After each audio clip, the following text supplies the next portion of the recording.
بسم اللہ الرحمن الرحیم۔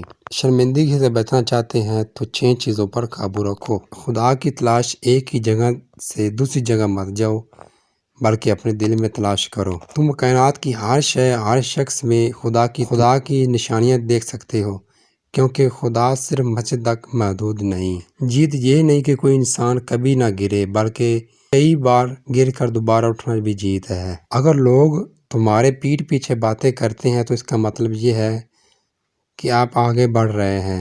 دریا کبھی الٹا نہیں بہتا، اس لیے دریا کی طرح جینے کی کوشش کریں، اپنے ماضی کو بھول جائیں اور اپنے مستقبل توجہ دیں۔ ہمیشہ مثبت رہیں۔ کبھی کبھی اچھے لوگ بھی برا انتخاب کر سکتے ہیں، اس کا مطلب یہ نہیں کہ وہ برے ہیں، اس کا مطلب یہ ہے کہ وہ بھی ایک انسان ہے۔ آپ کا مقابلہ کسی سے نہیں، آپ کو کسی سے بہتر ہونے کا کھیلنے کی کوئی ضرورت نہیں، صرف اس شخص سے بہتر بننے کی کوشش کریں جو آپ کل تھے۔ سوچنا مشکل ہے اور فیصلہ کرنا بہت آسان ہے۔ سب سے خوبصورت مسکراہٹیں گہرے راز چھپاتی ہیں، سب سے خوبصورت آنکھوں نے سب سے زیادہ آنسو بہائے ہیں، اور مہربان دلوں نے سب سے زیادہ تکلیف محسوس کی ہے۔ یاد رکھیں کہ ہزاروں میل کا سفر بھی ایک قدم سے شروع ہوتا ہے۔ بغیر کسی سوچ کے کچھ بھی سیکھنا محنت کو ضائع کر دیتا ہے، جبکہ بغیر سیکھے کچھ بھی سوچے رہنا خطرناک واقعہ ہے۔ تجربہ مفت ملنے والی چیز نہیں، اس کے لیے عمر گنوانی پڑتی ہے۔ زندگی میں کچھ بھی ہو جائے، زندگی کتنی ہی دشوار کیوں نہ لگنے لگے، مایوس مت ہونا۔ یقین رکھو کہ جب ہر دروازہ بند ہو جاتا ہے، تب اللہ تعالیٰ بندے کے لیے کوئی نہ کوئی نئی راہ کھول دیتا ہے۔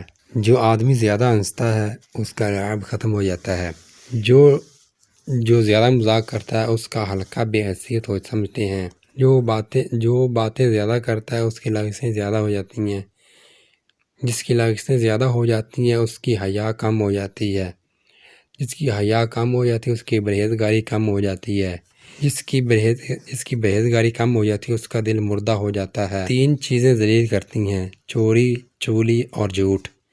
3 چیزوں کو پاک رکھو: جسم، لباس اور خیالات۔ 3 چیزیں ہمیشہ یاد رکھو: موت، احسان اور نصیحت۔ 3 چیزوں پر قابو رکھو: زبان، نفس اور غصہ۔ 3 چیزوں باقاعدگی سے پڑھو: نماز، قرآن اور درود۔ 3 چیزوں کبھی چھوٹی نہ سمجھو: فرض، قرض اور مرض۔